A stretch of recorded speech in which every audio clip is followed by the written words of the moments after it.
हम पाकिस्तानियों की कुछ आदतें बहुत ही अच्छी हैं, लाजवाब हैं, शायद दुनिया में सबसे निराली हैं। कोई दुनिया की कौम जो है वो इसमें हमारा मुकाबला नहीं कर सकती। तो वैसे भी हमें बड़ा शौक़ है कि हम ये बताएं कि दुनिया की तमाम कौमों से हम अफजल हैं और हम सबसे आगे हैं। सिर्फ ये जो बहुत सारी कौमों की साजिशें हैं, बल्कि दुनिया भर की जो साजिशें हैं उसकी वजह से हम जो हैं वो आज तक आगे नहीं बढ़ सके, तरक्की नहीं कर सके। नहीं तो जो सुपर पावर का दर्जा है वो हमारा ही हक बनता है। हम आजकल के हालात की तरफ आपका की तवज्जो दिलाना चाहते हैं। आजकल सब जानते हैं कि मुल्क जो है वो एक बहरानी कैफियत से गुजर रहा है। ख़ास तौर पे जो माशी सूरत हाल है उसका बहरान जो है वो खासा शदीद है। IMF का मायदा जो है अभी तक उसका ऐलान नहीं हुआ, हालांकि ये बता दिया गया है कि मुज़ाकरात तकरीबन वो ख़त्म हो गए हैं और वो मुतमईन भी हो गए हैं। लेकिन जब तक वो ऐलान नहीं होगा और उसका इंतज़ार है, और जब वो ऐलान होगा तो उसके बाद जो है वो हालात जो हैं वो किसी सही सिमत में आना शुरू होंगे। तो जब तक ये माशी आप बहरानी कह लें तो इसकी वजह से ये भी कहा जाता है कि जी एक सियासी इंतशार भी है। हालांकि सियासी इंतशार अगर आप जाएं तो कोई नज़र नहीं आता, कोई ऐसा वो नहीं है कि सारे लोग जो है सड़कों के ऊपर निकले हुए हैं, हड़तालें हो रही हैं। इससे तो ज़्यादा सियासी इंतशार अगर आप बरतानिया की ख़बरों में पढ़ें कि आज रेलवे के वर्कर हड़ताल कर रहे हैं, तो आज नेशनल हेल्थ सर्विस के वर्कर हड़ताल कर रहे हैं, तो कल डॉक्टर हड़ताल कर रहे हैं, तो परसों इंडस्ट्रीज़ वाले हड़ताल कर रहे हैं। और हर शख्स ये कह रहा है कि महंगाई बहुत ज़्यादा है, तनख्वाह बढ़ाएँ। तो हालांकि हमारे यहाँ महंगाई बहुत ज़्यादा है, हमारे यहाँ गुर्बत भी बहुत है, और माशी हमारे यहाँ मसाइल भी बहुत ज़्यादा उलझे हुए हो गए हैं। लेकिन फिर भी लोग जो हैं वो आपने देखा होगा कि इसको बर्दाश्त भी कर रहे हैं और कोई अभी तक उन्होंने कोई ऐसा कदम नहीं उठाया है जिससे कि कोई मुल्क के अंदर अफरा तफरी। तो इस तरह एक मामले के अंदर तो कम से कम पाकिस्तानियों को दाद देनी पड़ती है कि वो इस वक्त तमाम तर मुश्किलात के बावजूद इसके कि वो बेतहाशा शिकायतें भी करते हैं, बहुत ज़्यादा उन्हें तकलीफ़ भी है। और हर आदमी जानता है, मैं भी जानता हूँ, मुझे भी उतनी ही यानी महंगाई की वजह से तकलीफ़ होती है जितनी, और डॉलर की कीमत बढ़ने की वजह से जितनी कि किसी भी आदमी को होती है। और हर आदमी को भी जिसके ऊपर इसके असरात पड़ते हैं वो पड़ते ही पड़ते हैं, इससे कोई मफ़र नहीं है। लेकिन जैसा कि हमने बताया कि हमारी आदत ये है कि हम चाहे कोई भी आए तो, और ये मामला आए उसका एक आसान हल। आपने आजकल एक बात फिर सुनी होगी कि कई महफिलों में ये कहा जाता है कि जी अगर इतने लोगों को फांसी चढ़ा जाए, इतने लोगों को लटका दिया जाए तो मुल्क के हालात जो है वो सब दुरुस्त हो जाएंगे। तो ये कोई ऐसी बात नहीं कि पहली दफ़ा कही हो, ये आप अरसे दराज से कही जा रही है। और इसी तरह के बहुत सारे नुस्खे भी तलाश किए जाते हैं कि फौरी कोई हल तलाश कर लिया जाए जो मुश्किलात मुल्क को दरपेश होती हैं। कायद आज़म जो कि बानी पाकिस्तान, लियाकत अली ख़ान जो कि पाकिस्तान के पहले वज़ीर आज़म थे, उनसे लेकर 1958 तक सूरत हाल ये थी कि जैसी तैसी करके भी जमहूरियत चल रही थी, लेकिन वो चल रही थी। और चाहे वो 6 महीने बाद वज़ीर आज़म चेंज हो जाता, चाहे वो 1 साल बाद वज़ीर आज़म चेंज होता था, आपस में सियासी जमातें टकराती थी, चाहे इलेक्शन होते थे, चाहे वो कुछ भी होता था, लेकिन वो एक निज़ाम जो था वो जमहूरियत का वो चल रहा था और इलेक्शन भी होते रहते थे। लेकिन 1958 के बाद हर चीज़ का एक नुस्खा तलाश किया गया। जब जनरल अयूब ने मुल्क के इक़्तिदार पर संभाला या मुल्क के इक़्तिदार पर कब्ज़ा किया, तो सबसे पहला काम उन्होंने ये कहा, उन्होंने कहा जी जितने सियासतदान हैं उनको एब्डो कर दिया। यह कानून था जिसके तहत उन्हें सियासत में हिस्सा लेने से बहुत सारे जो नामवर सियासतदान थे, माने हुए सियासत जिन्होंने तहरीक पाकिस्तान में बहुत बढ़ चढ़ कर हिस्सा लिया, उन सबको उसने एब्डो कर दिया, यानी उन्हें नाअहल करार दे दिया कि वो कहते हैं सारी खराबियों की जड़ी, जैसा हम कहते हैं ना सारी खराबियों की जड़ी है, इनको अगर लटका दें तो सारा। तो उसने ये किया कि लटकाया तो नहीं, लेकिन सारों को एब्डो कर दिया और सियासत में हिस्सा लेने से मना कर दिया और नए नए मतलब लेके आया, या पुराने सियासतदान जो कि तायब हो गए, जो कि ड्राई क्लीन हो गए, उनको लेकर उसने हुकूमत के अंदर शामिल कर लिया। फिर उसके अलावा यह कोई 300 से ऊपर ब्यूरोक्रेट्स को निकाल दिया, जो पुराने, जिनके मुताबिक कहा जाता था कि उन्होंने पाकिस्तान को चलाने के अंदर, जब पाकिस्तान बहुत ही बुरे हालात में, जब कहते हैं कागज़ और पेंसिल तक नहीं हुआ करती थी, उस ज़माने से लेकर और 1958 तक, जबकि बुरे उससे यानी इब्तदाई दौर था पाकिस्तान का, उन्होंने चला था, उन सब को उसने निकाल भाग किया और बड़ा अपनी शोहरत हुई कि जी सारे बेईमान ब्यूरोक्रेट्स को निकाल दिया गया है। तो ये उसने उन्होंने फिर उसके अलावा गद्दारी के सर्टिफिकेट भी उसने बहुत फराखदिली से तकसीम किया, यहाँ तक कि उसने मादर मिल्लत मोहतरमा फ़ातिमा जिन्ना जो कायद आज़म की हमशीरा थी, उन तक को नहीं बख्शा और उन्हें उन तक पर रॉ का एजेंट होने का और मुल्क के गद्दार होने का इल्ज़ाम लगा दिया, जो कि उनके मुकाबले के अंदर इलेक्शन में खड़ी हुई थी। तो ये मतलब कोई ऐसी बात नहीं कि हम आप पे इंकशाफ कर रहे हैं या बता रहे हैं कि किस तरह मतलब ये कि मुल्क की हालात को दुरुस्त करने के नुस्खे जो थे वो मुख्तलिफ हुक्मरान या लोग या जमातें जो थी वो तलाश करती थी। उसके बाद एक दौर आया अपने याह्या खान का, उसके अंदर नज़रिया पाकिस्तान का बड़ा जिक्र था और उसमें यह था कि ये बताया जाता था कि कौन आदमी जो है वो नज़रिया पाकिस्तान के ऊपर अगर वो पूरा उतरता है और तो वो यानी सही मानों में मुसलमान है और वो पाकिस्तान का मुहब्ब वतन है, और जो नहीं है, इसके तहत ऐसा उन्होंने यानी काटी छाटी की कि पूरा ईस्ट पाकिस्तान जो है उसको ये डिक्लेयर कर दिया, वहाँ की सबसे बड़ी जमात अवामी लीग, उसके जो सरबराह थे शेख मुजीबुर रहमान, उनको डिक्लेयर कर दिया कि ये नज़रिया पाकिस्तान के दुश्मन है, ये भी हिंदुओं के एजेंट हैं, उनसे मिले हुए हैं, साजिश कर रहे हैं, और उसके साथ ही बावजूद इसके कि वो इलेक्शन के अंदर ओवरवेलमिंग मेजॉरिटी से जीते थे पूरे पाकिस्तान में, उनको जनाब उन्होंने बिल्कुल वो कर दिया। नतीजा उसका आपको सबको पता है कि हमारा मुल्क 2 लफ्ज़ हो गया, ईस्ट पाकिस्तान अलहदा और बांग्लादेश बन गया और ये वेस्ट पाकिस्तान कहलाने लगा। उसके बाद भुट्टो साहब का दौर आया, उसमें रोटी कपड़ा मकान का बड़ा जोर था, और उसके साथ साथ वो एक बात और कहा करते थे, कहते थे कि जो 20 ख़ानदान हैं, यानी बड़े बड़े उनमें नाम वो गिनवाया करते थे, उस ज़माने के बड़े बड़े नामवर ख़ानदान थे जो कि बिज़नेस टाइकून थे पाकिस्तान के अंदर, बैंक्स उनके थे, इंडस्ट्रीज़ उनकी थी, और मतलब ये सारी चीज़ें उन्होंने लगाई थी। और वो ये नहीं कि उन्होंने एक 5-10 साल पहले लगाई थी या किसी ख़ास दौर से, ये यानी जब से पाकिस्तान बना उस वक्त से वो इन्वेस्टमेंट करते रहे हैं। ये सारी चीज़ें पाकिस्तान की जो PIA बाद में बनी, वो भी एक निजी एयरलाइंस थी, एक बिज़नेस ग्रुप की थी वो। तो उन सबको उन्होंने कहा कि ये 20 ख़ानदान जो है ना, ये सारी पाकिस्तान की तबाही के जड़, ये करप्शन, ये पैसा खा जाते हैं, ये इन्होंने लूट मचाई हुई है, तो उनको वहाँ पर उस ज़माने में बिजनेसमैन होना जो था वो एक बहुत बड़ा जुर्म हो गया, बहुत ज़्यादा बड़ा जुर्म हो गया। फिर उसके अलावा उन्होंने कहा कि चूँकि जितने ये बिजनेसमैन हैं उनकी सारी इंडस्ट्रीज़ को उन्होंने प्राइवेटाइज से नेशनलाइज कर दिया। वो प्राइवेट थी ना,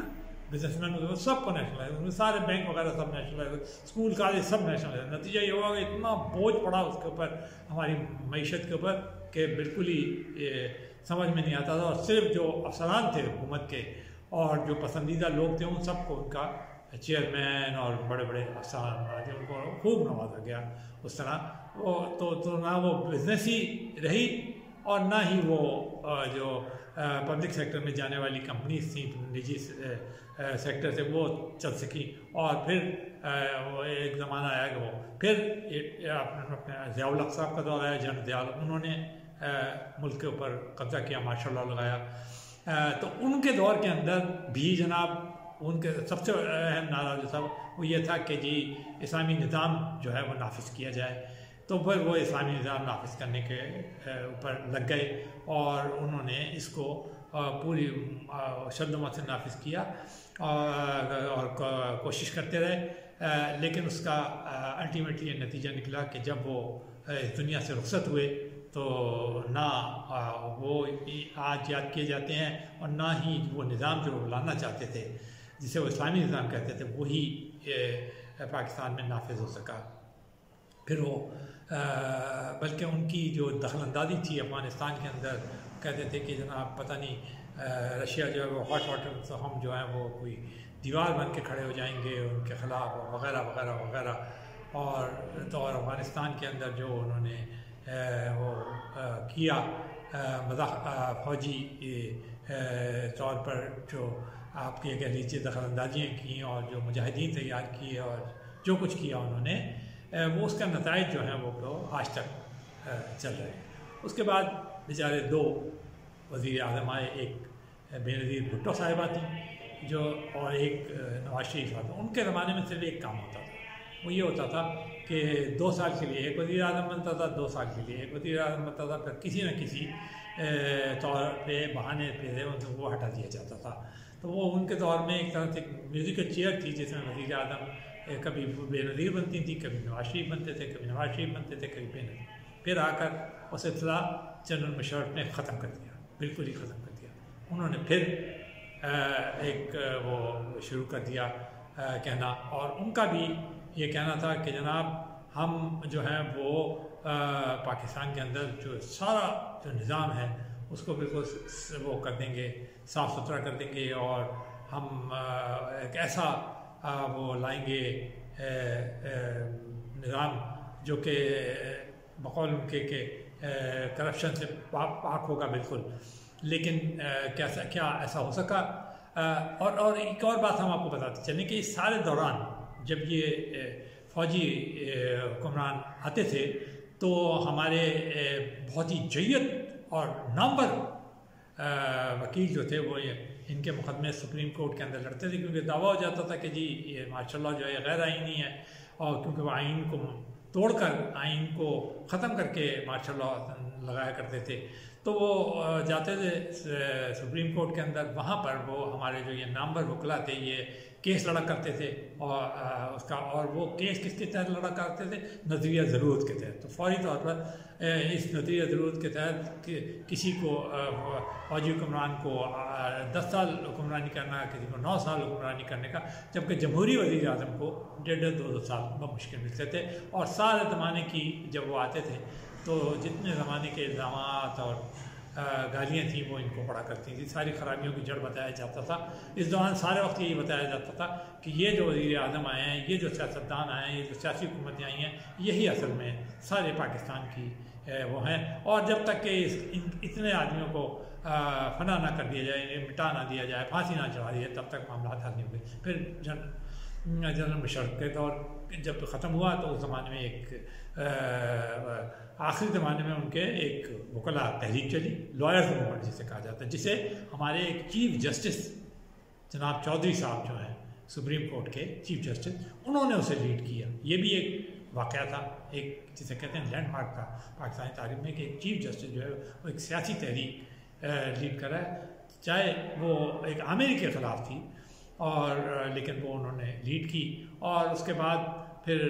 ना सिर्फ उन्होंने लीड की, उसके बाद ये हुआ कि जो अदालत जो है वो उसके जो इख्तियारात थे चौधरी साहब ने, और जुडिशल एक्टिविज़म जिसे कहा जाता है, वो पाकिस्तान के अंदर इंट्रोड्यूस ही नहीं की, बल्कि बहुत तेज़ कर दी। कहाँ तो एक वक्त चौधरी साहब ने नज़रिया ज़रूरत के तहत मुशर्रफ साहब की हुकूमत को जायज़ करार दे दिया था और उनको हुक्मरानी का राइट दे दिया था, कहाँ फिर उन्होंने उनके ख़िलाफ़ लॉयर्स मूवमेंट की, और उसके बाद वो चीफ जस्टिस बन गए, और उसके बाद जुडिशल एक्टिविज़म की। और उस जुडिशल एक्टिविज़म किस तरह ज़माने में की उन्होंने? ज़्यादातर वो उस ज़माने में की जिस ज़माने में कि जमहूरी हुकूमतें आई, यानी पहली पीपल्स पार्टी की हुकूमत उस ज़माने में जुडिशल एक्टिविज़म थी। वो उस ज़माने में जो वज़ीर आज़म थे, एक नहीं 2 वज़ीर आज़म को फारिग कर दिया गया तौहीन अदालत के जुर्मों के अंदर। तो और फिर ये कि सारे ब्यूरोक्रेट्स को, सारे इंतज़ामी मामलात के अंदर जो हमारे आला अदलिया के मुअज़्ज़ज़ जज साहिबान हैं वो जस्टिस चौधरी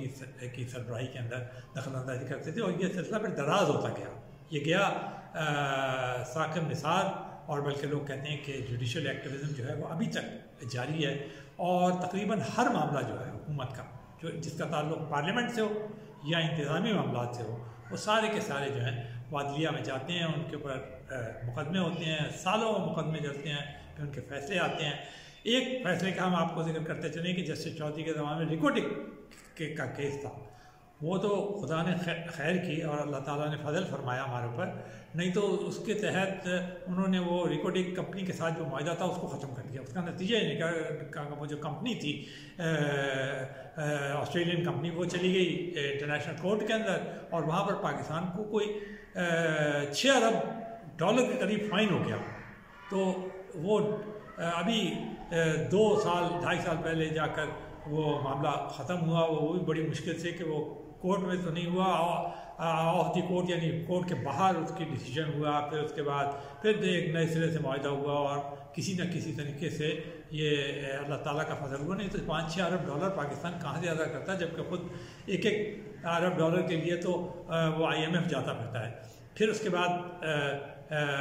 जब इमरान खान साहब का दौर आया, उस दौर के अंदर अब ये फिर जब ये पीपल्स पार्टी का दौर आया और फिर ये जो नून लीग का दौर है, इसमें कोई ख़ास बात नहीं हुई। ये जब ये खालिद जमहूरी दौर आते हैं ना, जिसके अंदर इलेक्शन होते हैं और ये पार्टियां आती हैं, तो उसमें जो है वो ये नहीं होता, बस उसमें ये वज़ीर आज़म हटा दिए जाते हैं, उनके मुद्दतें उन्हें पूरी नहीं करने दी जाती वगैरह वगैरह, ऐसा होता है। लेकिन पीपल्स पार्टी अपनी मुद्दत पूरी कर पाई, नून लीग ने भी अपनी मुद्दत पूरी कर, वो उनके वज़ीर आज़म हटा दिया गया। नवाज शरीफ साहब को भी एक पनामा लीक का केस था और लेकिन अकामे के ऊपर उन्होंने अपने बेटे से तनख्वाह निकली थी किसी कंपनी से, तो वो उसके ऊपर उन्हें रुखसत कर दिया गया। उन्हें ना सिर्फ वज़ारत उज़्मा से रुखसत कर दिया गया, उन्हें उससे भी पार्टी सरबराही से भी रुखसत कर दिया गया, तो और जेल भी उन्हें भेज दिया गया। फिर इमरान खान का दौर आया। इमरान खान ने अपना सारा, वो कहते थे करप्शन मैं इस मुल्क से ख़त्म कर दूँगा। जितने जो हमारे फौजी हुक्मरान भी आए, वो भी सारे किसी न किसी शक्ल की करप्शन मुल्क से ख़त्म करने के लिए वो भी कहते थे मैं करप्शन। और वो भी ये बात बड़ी पाकिस्तान में आम है कि जनाब स्विट्ज़रलैंड के बैंक हैं, उनके अंदर अरबों खरबों डॉलर जो है पाकिस्तान के पड़े हुए हैं, अगर वो वापस आ जाएं तो पाकिस्तान के अंदर दूध और शहद की नदियाँ बह जाएंगी। उसके अलावा ये कि डॉलरों की भरमार हो जाएगी। वैसे डॉलरों की भरमार तो पाकिस्तान में बहुत दफ़ा होती रही, अफगान वॉर के बाद भी डॉलरों की भरमार हुई, अमेरिकन एड जब आती थी तब भी पाकिस्तान में डॉलरों की बहुत भरमार होती रही है। तो ये तो हम 2 आपको इंस्टेंस गिना रहे हैं, और भी कई मौके आए हैं जिसमें डॉलरों की भरमार होती रही है। तो कहा जाता था कि अगर ये स्विस बैंक से पाकिस्तान के पैसे वापस आ जाएं तो पता नहीं क्या। इमरान खान ने भी ये कहा कि पता नहीं 1200 अरब डॉलर जो हैं वो शरीफ ख़ानदान और उसके बाद फिर उन्होंने जरदारी वो बाहर ले गए हैं पाकिस्तान के, और वो अरबों डॉलर मैं वापस ले आऊँगा, उनकी हुकूमत जो पाकिस्तान तहरीक है वो ले आएंगे वापस। तो उसके बाद फिर सारे पाकिस्तान के कर्जे वर्जे उतर जाएंगे, सारे जो मसाइल हैं वहाँ जाएंगे। तो हर तरफ करप्शन करप्शन करप्शन ख़त्म करना का नारा जो था वो आम हुआ। इमरान खान खुद इसे लीड करते थे हर तकरीर के अंदर, वो चाहे पाकिस्तान के होते थे चाहे वो अमेरिका में होती थी, कहते थे मैं करप्शन को जड़ से उखाड़ कर दूँगा, मैं ये कर दूँगा। उनके पास 3.5 साल 3.25 साल हुकूमत रही, सारे मसाइल, नैब जैसा खौफनाक इदारा, इसके अलावा तमाम 1 पेज वाला किस्सा, फिर सारे जो हुकूमत के महकमे थे वो उनके पास रहे। ये कहा जाता है कि कोर्ट भी बहुत उनके लिए वो करता रहा, यानी उनकी बात को सुनता रहा। और उनके ज़माने के अंदर जो जस्टिस साकिब निसार साहब थे और दूसरे जज साहिबान थे, वो सियासतदानों को और जो ब्यूरोक्रेट्स वगैरह थे वो उन्हें बुलाकर ऐसी यानी उनकी दुर्गत बनाया करते थे कि वो आज तक उनके किस्से जो हैं वो आप पढ़ भी सकते हैं और सोशल मीडिया के ऊपर देख भी सकते हैं कि क्या उन्होंने वो किया करते थे, किस तरह वो लोगों को खड़े खड़े यानी अब क्या उनके लिए अल्फाज इस्तेमाल करें, खड़े खड़े उनके कपड़े उतार दिया करते थे। इज़्ज़त नाम की कोई चीज़ तो इज़्ज़त में थी नहीं। किसी को उन्होंने डॉन कह दिया, किसी को उन्होंने माफिया कह दिया, सिसिलियन माफिया कह दिया, किसी को उन्होंने गॉडफादर कह दिया। तो ये सारी चीज़ें जो पाकिस्तान में आम हुई, और उसके साथ साथ ये सारी चीज़ें भी चलती रहती थी कि जी अगर इतने लोगों को कर दिया जाए। कभी ये गौर करने की कोशिश की पाकिस्तानियों ने कि ऐसे बहुत सारे मुल्क हैं जहाँ पर ये सारे काम किए गए, बहुत सारे लोगों को फांसी चढ़ाई गई, बहुत सारे लोगों को, हमारे पड़ोसी मुल्क ईरान में भी जब इनकलाब आया था तो तकरीबन रोज़ जो लोग थे, जो मुखालिफिन थे या जिनको कहा जाता था कि उन्होंने जुर्म किए हैं और जो सारी मुल्की निज़ाम का सत्यानाश मारने के ज़िम्मेदार हैं, शाह के जो साथी हैं, उन सबको मतलब उन्होंने फांसियाँ चढ़ाई, उनको यानी एट द स्पॉट शूट कर दिया गया। और बड़े जैसे कहते हैं ना शॉर्ट ट्रायल्स के ऊपर, एक एक दिन 2-2-3-3 घंटे के ट्रायल्स के ऊपर किया गया। लेकिन क्या वो सारे मुल्क जो हैं वो तरक्की करके वहाँ पहुँचे जहाँ जिसका कि उनके हुक्मरान वादा किया करते थे? तो अगर एक चीज़ का कभी हमारे मुल्क में भी आवाम ने गौर नहीं किया, ये सारे नुस्खे तो उन पर आए और वो इनकी वाह भी करते रहे। जैसे अब कहते हैं कि जी फिर वही कहना शुरू कर दिया कि अगर इतने आदमियों को लटका दिया जाए, इतने आदमियों को ख़त्म कर दिया जाए, इतने आदमियों को निकाल दिया जाए तो सारे मामला दुरुस्त हैं। लेकिन एक काम की बात नहीं करते, वो ये है कि अगर ख़ुद आवाम सादगी अपना ले, वो तौर तरीके अपना ले, जो उन कौमों के तरीके अपना ले जो तरक्की की राह के ऊपर चलती हैं, कि मतलब ये कि अपने आप को कंट्रोल में रखें, अपने ख़र्चों को महदूद कर लें, अपने लाइफस्टाइल को बदल दें और सबसे बढ़कर जो काम करें सर झुकाकर बग़ैर पूछे हुए मेहनत करें और इतनी मेहनत करें कि आखिरकार ये मुल्क जिसे वो भी कहते हैं और हम भी कहते हैं और आप भी कहते हैं, प्यारा पाकिस्तान कहते हैं, वो वाकई में एक तरक्की याफ्ता मुल्क बन के हमारे सामने आए।